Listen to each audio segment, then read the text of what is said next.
Welcome to Tales from the Golden Imp. I am Joe Craig, the Impish Skald. Last time we saw all parties begin their travels to get to the city of Durg. We also found that there are some mysterious women looking for Meg that have set out for Credo. The leadership of Elias also set out to meet and hold council in the city of Seros. We also saw the contingency from the Great Falls Forest made it to the legendary city of Durg. Have they made it in time? Will they be able to disrupt the Skald's plans? We will find out in this episode of the Calmbringer Cycle. Welcome to Tales from the Golden Imp.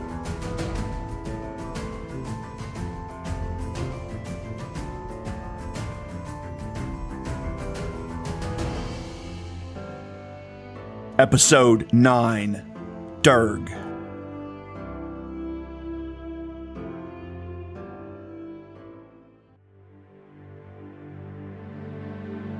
Through gasps and awe, the group of elves and the sole dwarf take in the sight that is Durg. The legendary city lay out before them, carved walls adorned with marble, inlays of gold and gemstone. The city glistened in the dim light as the great stair lay before them, descending to the heart of the city. Staircases come from this main stair like veins from an artery.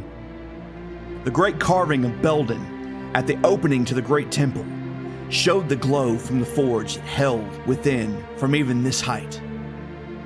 The stairs themselves were two sets of stairs paired to the sides with a large ramp in the middle. The ramp was designed for the wagons to move to and from the forge to haul goods and supplies to the forge fires. The city was alive as people moved from the residential districts to the marketplace and of course to the temple district. As the group entered into the city proper, a call comes to them. Halt there. Why are you so well armed coming to the city of Durg? This came from a pair of dwarven soldiers dressed in very fine plate armor. The pair of soldiers had their beards presented. The one on the left had a small beard. At first seemed to be a younger soldier, but at a closer look it was a female dwarf, whose beards don't grow as long as their male counterparts. Greetings and well met. We are from the Great Falls Forest and we have urgent news for the Jarl and Frue Burduli. We must meet with them as soon as possible. We have come from Malatin and have reason to believe that trouble is on the way. Captain Lahti stepped forward to present her hand to the pair of guards. The two guards exchanged a glance before the male accepted the outstretched hand. Well met. And trouble, you say? I suppose if you have official business, you may want to hurry. We'll take a pair of you while the others remain here to sort out this old mess of weapons and all. You're armed for bear, and we are in short supply of bear down here in Durg. A pity, really. Bear is pretty good if cooked right. Lahti didn't hesitate. Dandros, with me. The rest of you remain here and see about getting some temporary lodging and a place to put our weapons until they're needed. Dandros stepped forward through the throng and presented himself to the guards as well. Journeyman Dandros of Smallwater at your service. It has been a long time since my feet have crossed this threshold. With that, the pair of guards split off. The woman served as guide to the Jarl Hall, where the Jarl and Frue would be holding court to settle disputes and hearing troubles and the like. As the rank of Jarl in the city of Durg is closely tied to the temples of Belden, they are located in the same area of the city. In fact, you pass the entrance to the Jarl's Hall on the way to chapel. Dandros and Lahti followed their guide, though Dandros knew the way all too well. They were on a mission and perhaps an escort would get them out of the waiting bit of this whole ordeal. Not just anyone could get an audience with the Jarl without waiting, and of course there were always disputes about chickens and thieving and the like to be heard, one man's quarrel with another, with all things that fell outside the direct jurisdiction of the law came forth to the Jarl. Of course, judicial matters also came before the Jarl, but that was typically under different circumstances. Much to Dandros' delight, they were given passage from the common waiting room, where you could petition for a day or better, sometimes before you were given an audience with the Jarl. Most would deal with lesser authoritarians, such as one of the Jarl's advisors, which were from the noble houses of the dwarven people, each a ranking member of the Temple of Belden. The pair were shown to a room where the current folk were awaiting their time before the Jarl. Most of these were merchants and craftsmen. One of the craftsmen called over to Dandros. "Oh, there's a sight for sore eyes. What are you doing here after so long? Call you back to be anointed and no doubt?" The short, wide fellow approached Dandros, gave him a tight embrace, tight enough to pop his back. "Bear Ironfoot, I would have never guessed running into you here." "No, not for an anointing. Other business for the Jarl, however. How have you been?" Bear smiled at him and then looked a bit, then frowned. "You cut your beard." "Been a while, but you've cut your beard. Everything okay? You down on your luck, or what's the deal?" "Yeah, I cut my beard. Seems I was a horrible husband and felt I'd dishonored Belden, so I cut my beard. That's one of the craft that I never got the hang of. That and I've been mining the very stone I was called to create things with. So yeah, I cut my beard." Dandros spoke quietly with a disappointment in his voice. In a consoling tone, "Oh, come now. You didn't pick an easy wife with, and those things are rarely just on one person. As for the mining, it's a noble trade in its times. And if times were rough, I can see how someone that understands stone the way you do would be a good look at it. I bet you there's not been one cave-in on your watch." "No, there hasn't been. Thank you, Bear. It's been lonely out in the world. Things were so simple here at the temple. Do your craft and improve. Then they send you out to the world and it all goes to shite. Or at least it did for me. But enough about me. Look at you. A merchant's ring, and is that a master's tome? Life's been treating you all right then." With a laugh, Bear stretched out his hand to allow Dandros to take him in. Yeah, things have been right good. Couldn't thank you enough for all those long nights with me refining gold from the ore. Known to be one of the best purifiers now, and it's all thanks to you. So keep that chin up. Belden knows how to forge you. And you know what they say, the harder the tempering, the better the blade. If life's been this hard for you, I can't wait to see how you come out the other side of it, my brother. Who's this thing you have with you?" Dandros introduced Captain Esmine Lahti to Bear, and the two caught up on how life had been treating them, and a bit more detail. Before long, Bear was called in to speak to the Jarl, leaving just another pair of miners from the looks of things. And so they waited.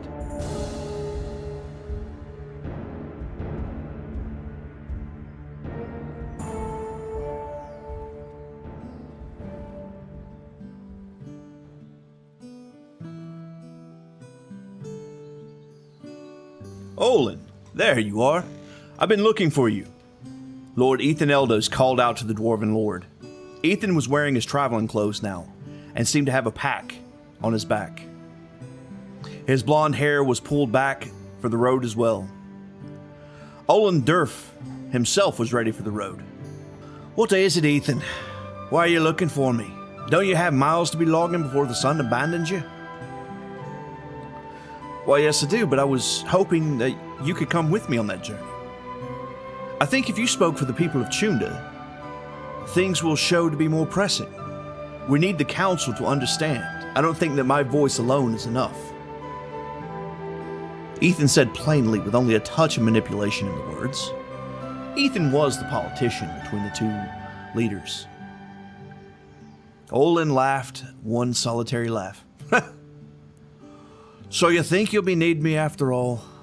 Your golden hair's not the only thing getting on in age, is it? Whose wife got to you, yours or mine?" With that, Ethan laughed himself. "Both, actually. There's no winning when those two women agree on something. Never has been. They run this mountain, I fear. Ah, you're right about that one. Fine, I'll come along with you. But you know how I hate big cities. You owe me a drink or 10 on the way. When do we leave? Whenever you're ready. I've got a few of my best soldiers to travel with us. Guards and a couple of war priests from the temple. If you feel that's sufficient, we can go this afternoon or in the morning. Olan thought for a moment, rubbed his belly. Well, I did just finish eating, so, be good for the road now. Suppose we can go whenever you're ready. Which you, look to be ready for the road already. Ethan smiled at that. Excellent. How about I get us a cask of ale for the road, and then we go ahead and see if we can't log some miles before the sun sets on us. Oh, from the imp? How could I pass up on that? That woman has some amazing ale. Let me pen a letter to the missus, and I'll meet you at the south gate. Ethan nodded to Olan, and the pair separated to handle the small affairs. Before long, the pair, flanked by 10 guards and 2 war priests of Hallis, were on their way. The curving road heading south by southwest, rarely straight for very long at all. The trees at this altitude were all twisted and gnarled things from the constant onslaught of wind. They did their best to break the wind. It was only after you were out of the wind that you realized just how much the wind howled. The trees still swayed in the wind, but it was so much warmer here just not having the chill from the polar cap of Kheasurid biting at you. After a few hours of riding, Olan called over to Ethan in a serious tone. So, your lot still think we eat goblin? Ethan looked over with a smirk. Here we thought you all were still eating each other. Unfortunately, that rumor still lingers. You think people would understand how a story gets pulled out of context? I mean, your ancestor did eat goblin. One winter, 400 years ago, and you won't let us live it down. It was a blizzard and the goblin had died. They didn't have anything else to eat that wouldn't get back up and walk out of the stomach. Let's see what you do when you had to choose between ghoul flesh and goblin or starvation. Olan said with a laugh. Perhaps we can kill that rumor and bring our people together after all this mess is said and done. What about your lot? Still say we're backstabbing folk that aren't to be trusted? Retorted Ethan. Olan tapped his shield. It was strapped to his back. Can never be too careful. Olan gave a wink, and the pair shared a laugh. Many of the guards exchanged glances, as if they were preparing for a fight between the two leaders. Even below the tree line, the wind was howling pretty fierce. Think there's going to be a storm up north. I hope that lot of would-be heroes are safe for it. Storms this time of year are typically pretty rough. Ethan looked up as if noticing for the first time. I wouldn't bet with you on that one. May Hallis look over it.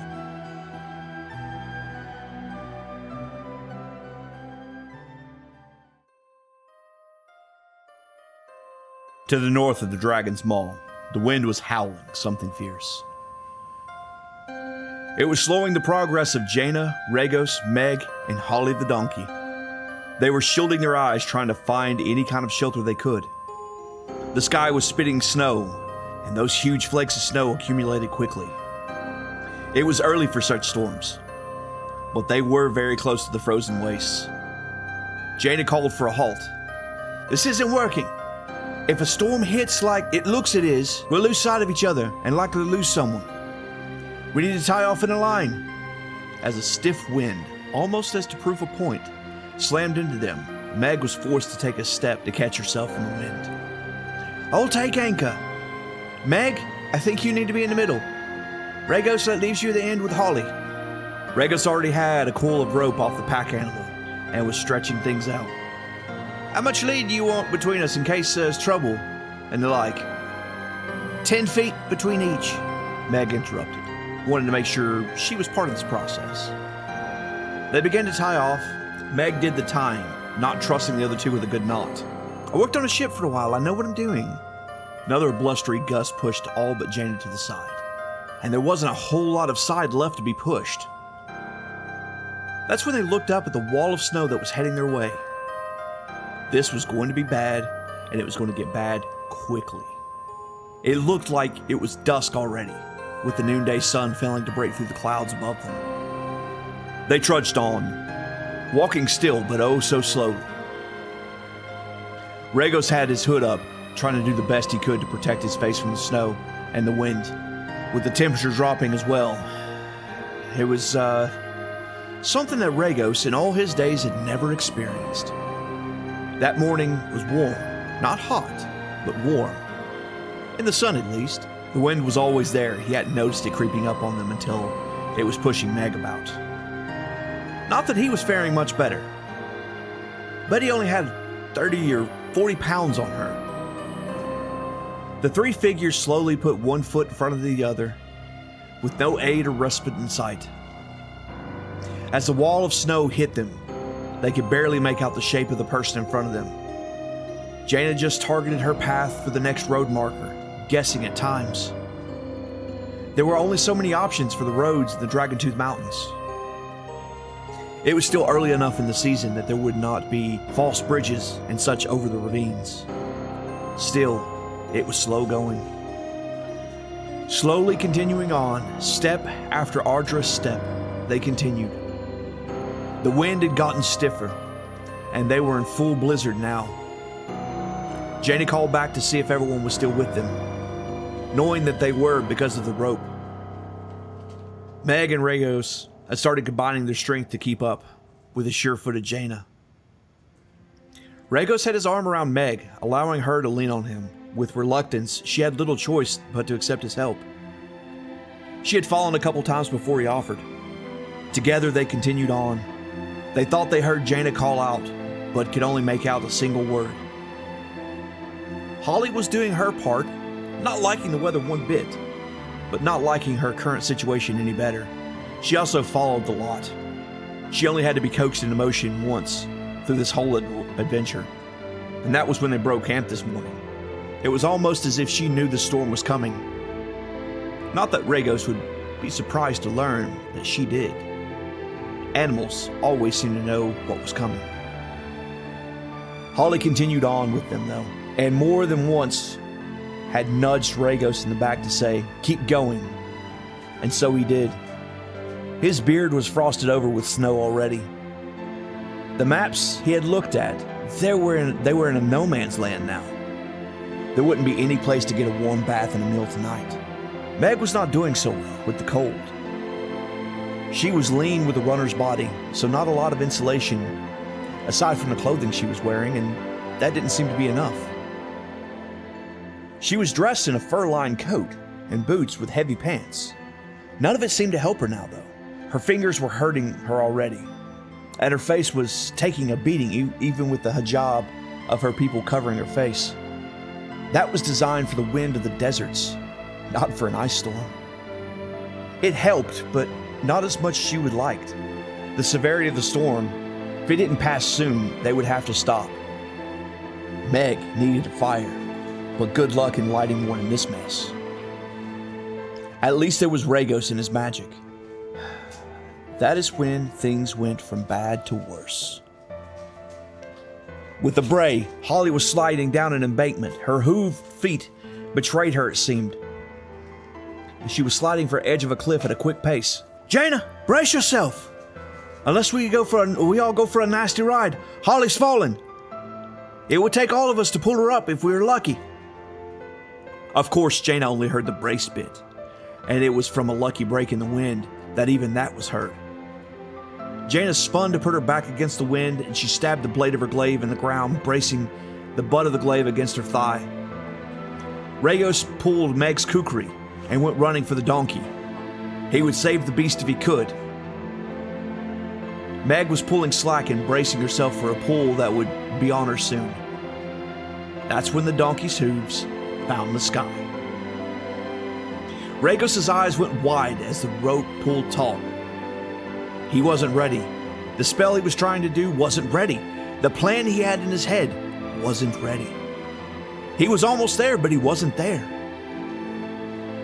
He had found a rock to loop the rope around and quickly dropped to his back. Nearly lost Meg's kukri. But that was an emergency if they couldn't save the beast. He focused his arcane magic on the rope that held the supplies to Holly's back. They couldn't afford to lose both the donkey and the supplies. They could at least sell the donkey for more goods if need be. As the rope pulled him, he focused on the magic instead of the pain. He focused his energy on that rope. And with the pop of the fire, the rope was burnt in two. The supplies went flying from the beast of burden down into the crevasse below. Regos was at the edge, or close to it. He had one spell up his sleeve, but he had prepared just in case. If this wasn't that time, there wouldn't be another one. He pulled hard on the force of his will and the will of the world. He felt the flows of wind and used it. He pulled on this wind and used it as a source of energy as he summoned yet another gust of wind to push up from below the donkey to make the beast just a bit lighter. "Pull! Pull now!" Regos shouted. As he pulled with all of his might, focusing on the wind. As he pulled with all his might, and the gust of wind forced the donkey up closer to the edge. Regos pulled the slack that was created. He then felt a pull at his waist from Meg and Jaina. He pulled and walked backwards as they pulled Regos. As the gust of wind began to die, Holly had found purchase and scrambled to her hooves. They had lost their provisions, but they had saved Holly. They were still fighting the blizzard. But now, with no firewood, what would they do? Well, they started doing what they had to do first, and that was keep moving. One foot in front of the other, one step at a time. The cold would get them if they didn't keep moving.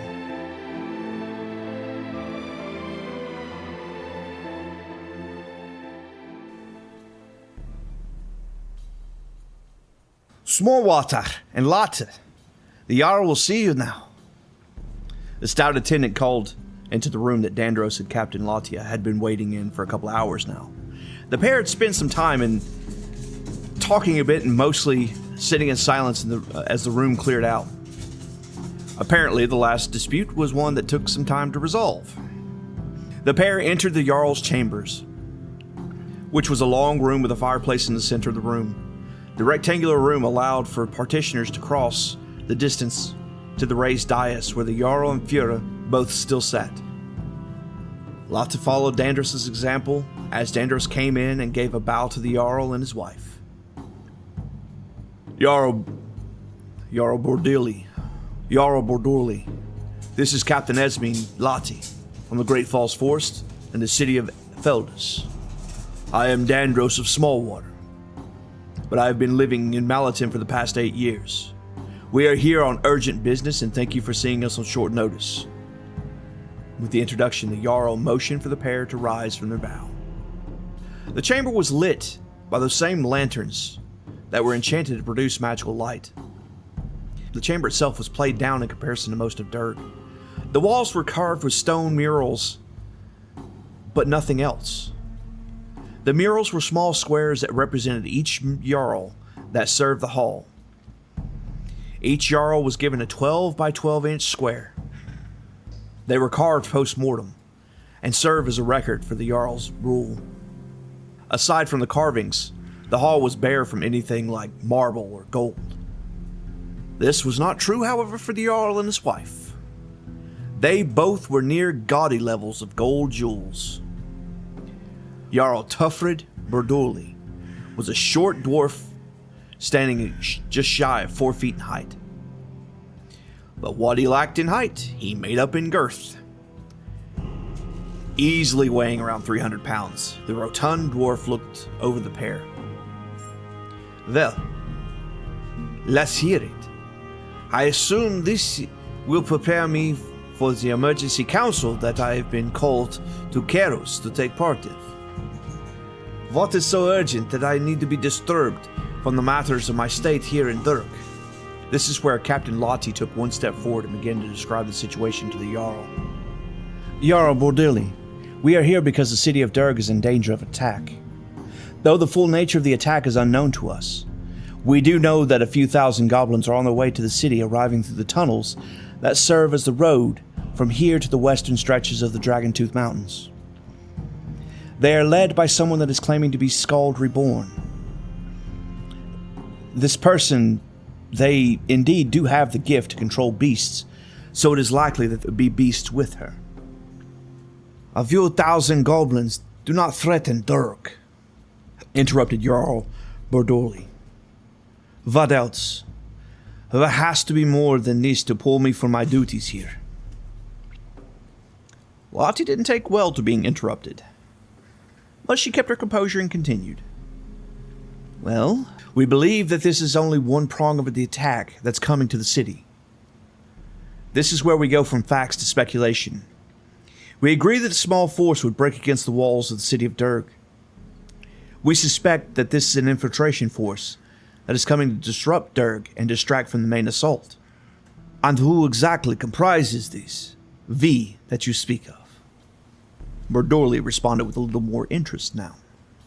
The "we" are Lord Ethan Eldos, Lord Olan Durf, Sir Gillard Tones, head tactician of the military forces in Feldas, Dol Karish, the high priest of the Temple of Hallis in Malatin, and Sir Parthas Marsh, the Templar in the Temple of Hallis in Malatin.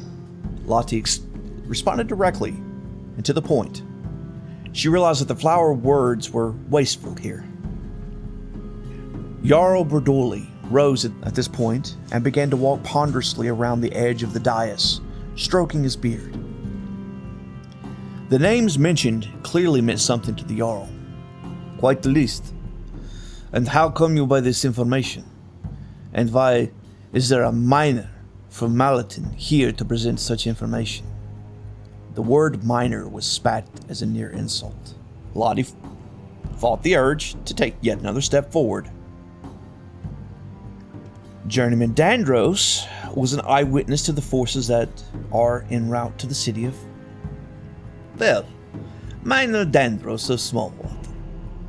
Let us hear your eyewitness testimony. You and I both know that you have turned from your call when you set down your tools and picked up a pick and a shovel.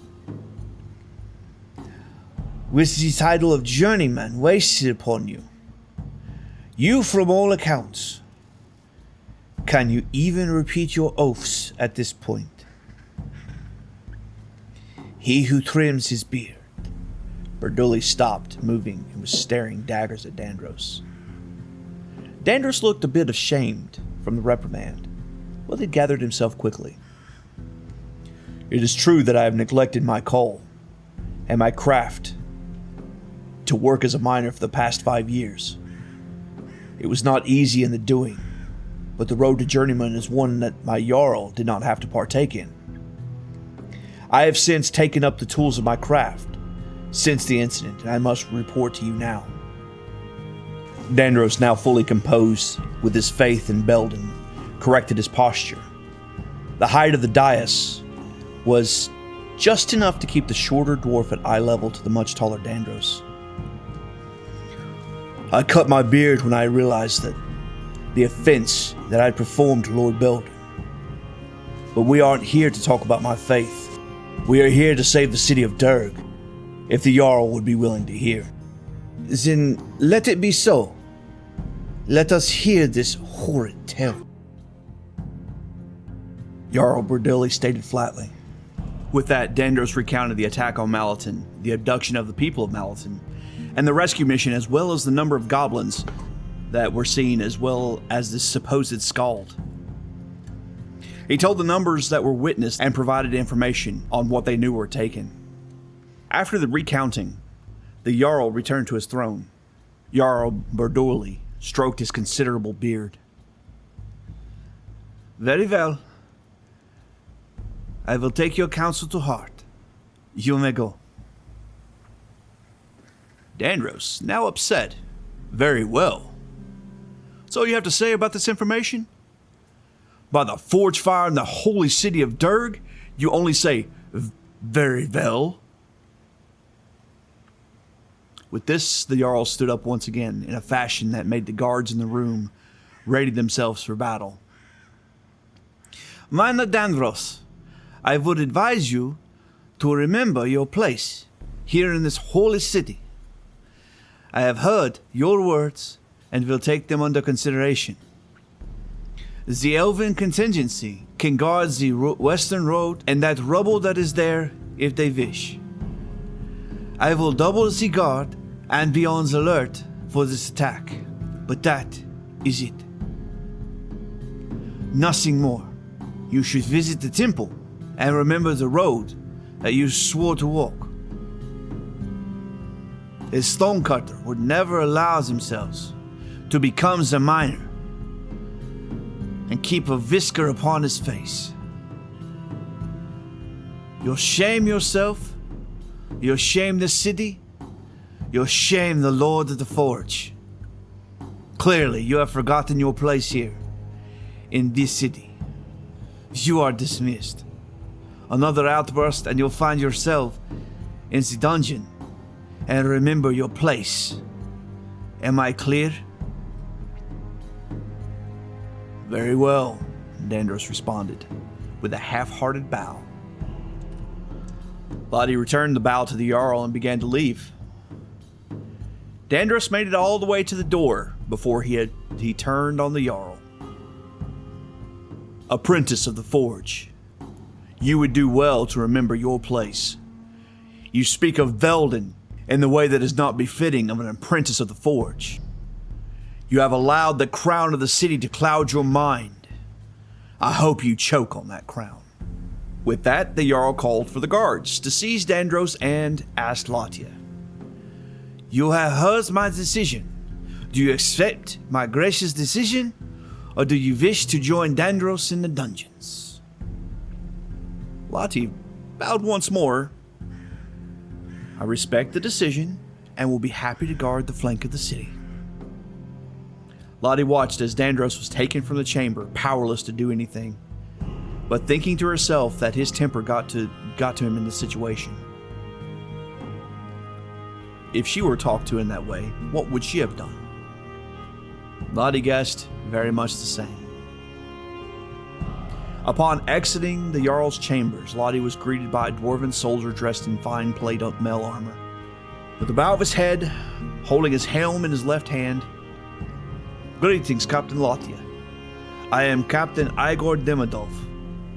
I will show you to the western barracks, where your soldiers will be welcome to take up position there.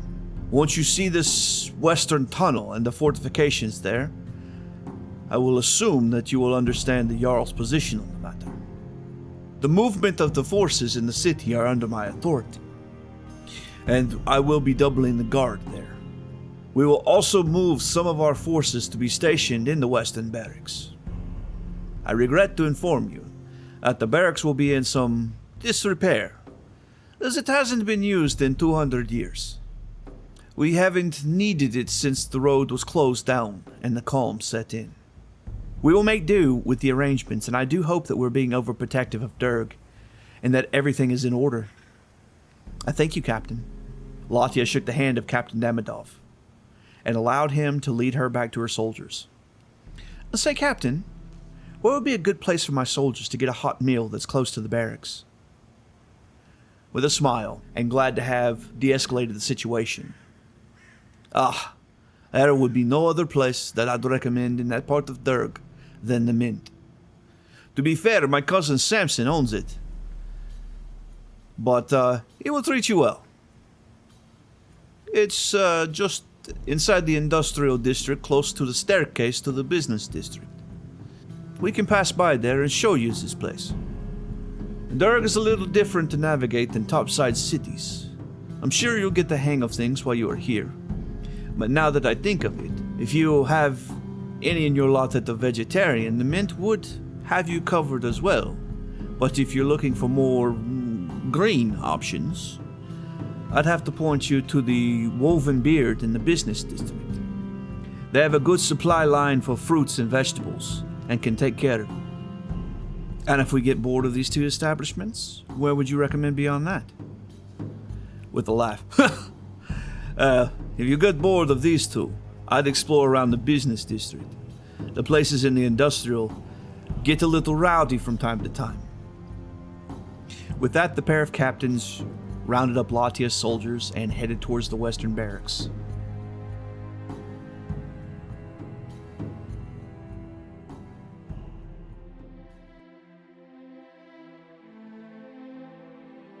Back in the Dragontooth Mountains, the snow had subsided, but the wind had not.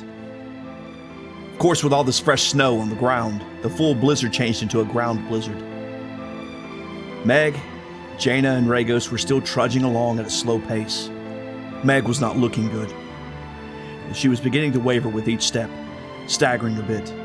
Sheer will and determination kept her pushing forward. They hadn't found any source of wood at this point, and from the looks of things, they likely wouldn't before nightfall. If the wind didn't let up, or if they didn't find shelter, Meg was going to be in a world of hurt. Exhaustion had her, as well as the cold. And that's when she fell. Meg fell face first into a snowbank. Jaina ran to her side and was there just before Regos. Meg, stay with us now. Now is not the time to go off in dreamland. Regos, help me get her on a holly. Together they got Meg on the back of the donkey and tied her to the beast of burden. Things were getting urgent now. The temperatures were colder now than they were this morning and dropping all the while. I see why you harvest early in the season now. A storm like this would kill all kinds of crops. Meg, darling, hang in there. We'll get you someplace warm soon. Or we'll be joining you on the back of this poor donkey, and I don't think she can handle all three of us. Jaina took the donkey's lead and proceeded to march, doing the best as she was adapted to the altitude and the temperature better than the others. Regos needed as little burden as he could manage, otherwise he'd be on the donkey next. Regos was right about one thing. They needed shelter, and they needed it before long. Otherwise, they would be taken in the night. Regos was speaking more to himself, but in the break of the wind, he could be heard. Maybe the dragon would still swallow us. Needs to be warm for a bit. They continued this way at their slow pace, but now a little faster, based on need more than newfound vigor. The sun raced across the sky as the group traveled in and around some more of the spires of the Dragontooth Mountains. Snow constantly blowing, but they did get breaks from the wind from time to time. With all that, they found no shelter. By the time the sun was setting, Meg was laying on the back of Holly, hugging the beast. Jaina was still leading the animal, while Regos was rubbing Meg's back trying to get a little warmth in her. She was barely holding on to consciousness, but she was. And the sun set on them. Regos cast a spell on Jaina's glaive to produce light for them to travel by. They traveled in silence. Even Regos was in no joking mood. As they came to the top of another spire, they saw something that lifted their spirits. They saw a flickering light of fire. A pair of them, to be exact. They couldn't make out much at the distance, but they had hope. It was almost as if the gods themselves had smiled on them. The wind died down as soon as they saw the outline of the building. They wanted to run to the structure, but they could not. Regos was holding on to Holly to keep himself on his feet at this point. Legs were starting to go numb on him. And Jaina's armor had her freezing as well. The padding that she wore under the armor had long since chilled her. The extra layers did help keep her warm for a while, but that time was over. As they approached the structure, it was a round inn that the roof looked like it had a sleeping dragon on top of it. It was a cartoonish version of a dragon, all curled up like a ball, like it was sleeping on top of the four walls. The lights were coming from two large windows reflecting the firelight from within. Regos didn't believe it when he saw the sign above the door. The Dragon Roof Inn. All the stories he had heard of the place, and to find it here in the middle of nowhere in the Dragontooth Mountains was not what he was expecting. The inn was a legend that he long thought was a myth. Regos had seen evidence, and even shared stories about the place with other people, and here it was, their saving grace. "Thank you, Alice," was all that he heard coming through from Jaina. Regos ran ahead now, truly revitalized in the presence of the inn. "Help! We need a little help here!" he shouted into the night. With luck, the door of the establishment opened, and out came two people to help get them inside. One took the donkey, the other took Meg and carried her into the inn. With Holly tucked away in the stables, Jane and Regos were brought into the common room of the inn and sat down in front of the fireplace, a long, crushed red velvet couch. The place was a murmur with the inhabitants talking amongst each other. Regos was trying and failing to take in the place. The bar. He had to see the bar. Now, there'll be plenty of time for that, but first, no guest of mine is going to die on me." An aging human came over to them and placed his hand on their heads, checking temperatures. The man was of average build, with a bit of a beer belly. His long white hair was hanging loose about the shoulders and down his back. He wore a red tunic with dark brown trousers. "Ceri, at your service.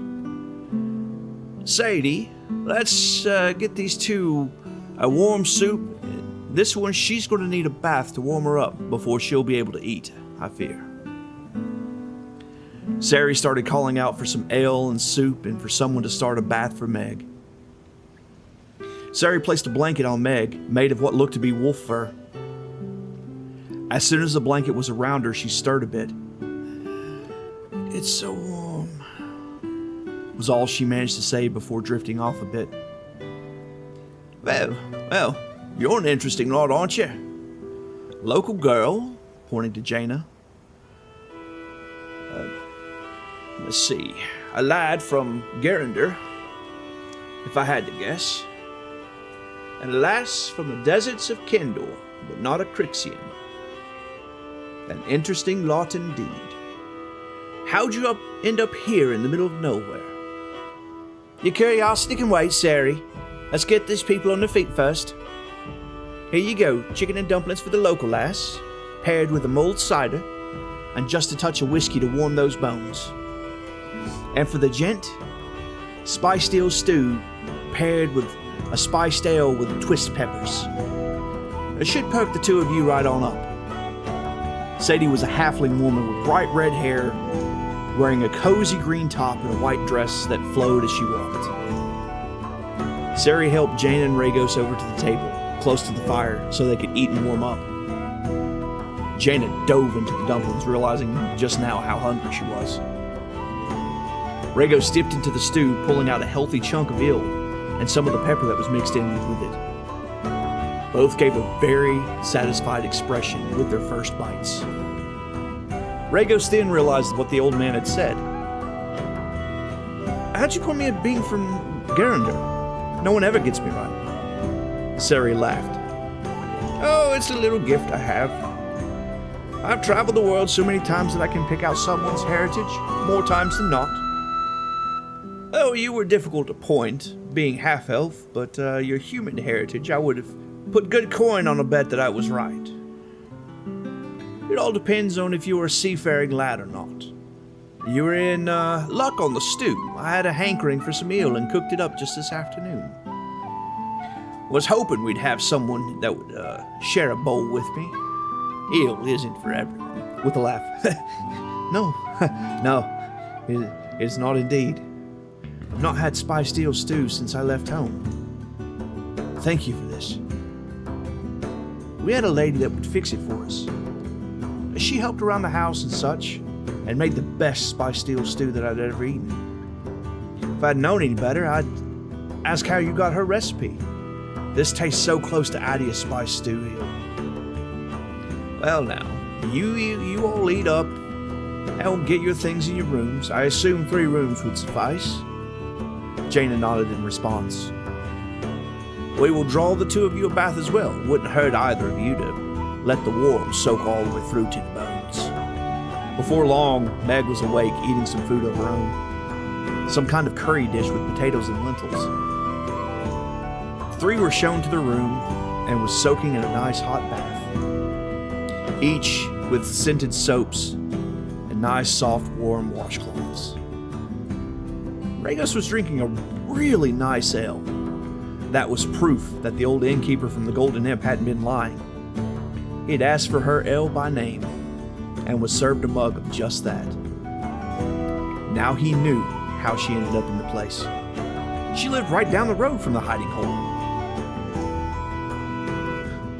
After a good ale, a bath, and a smoke, Regos crawled into bed and practically died in that bed, with a soft down feather mattress, silk sheets with a heavy blanket.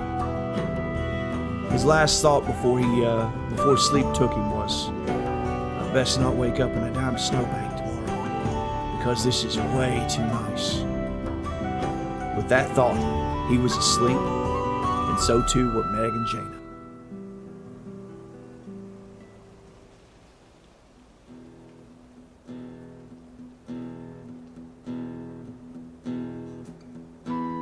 Lore Corner, the Mint.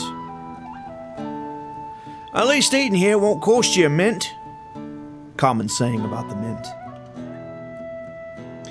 Tucked away in the corner of the industrial district of Durg, with easy access to the business district, the Mint is a large restaurant designed to feed a lot of working people.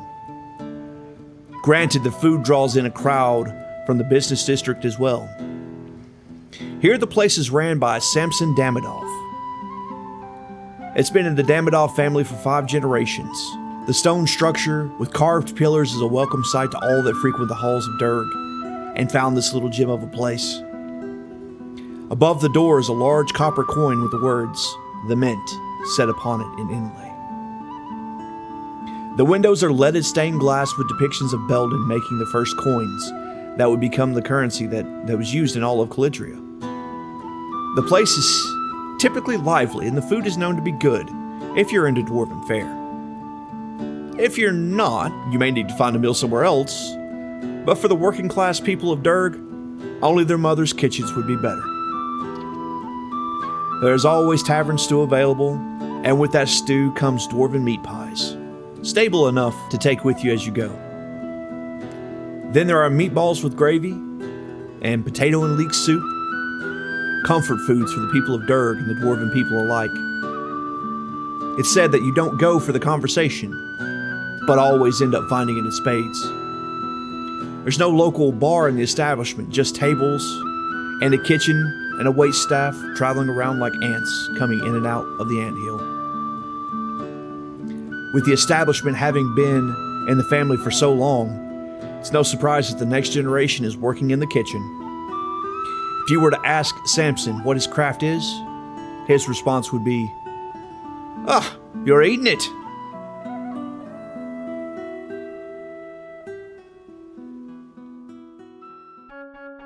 And travelers, this is where we will leave our journey this time.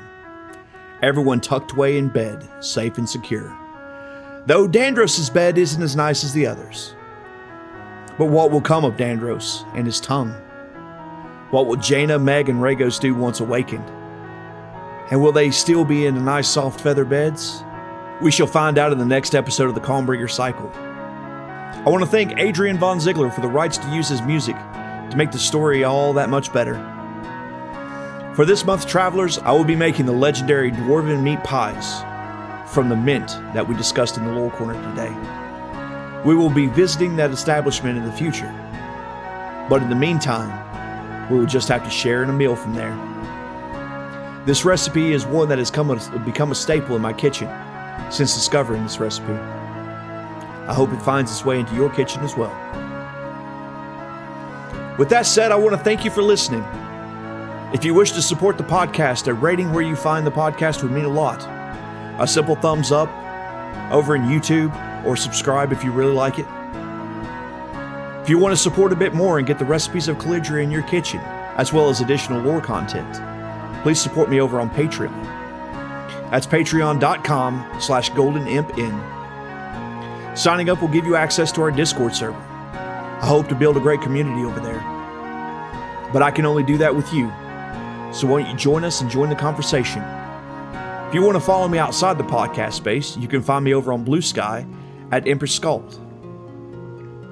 With that said, I am Joe Craig, the Empress Skald. Thank you for listening, and remember, you've been scalded.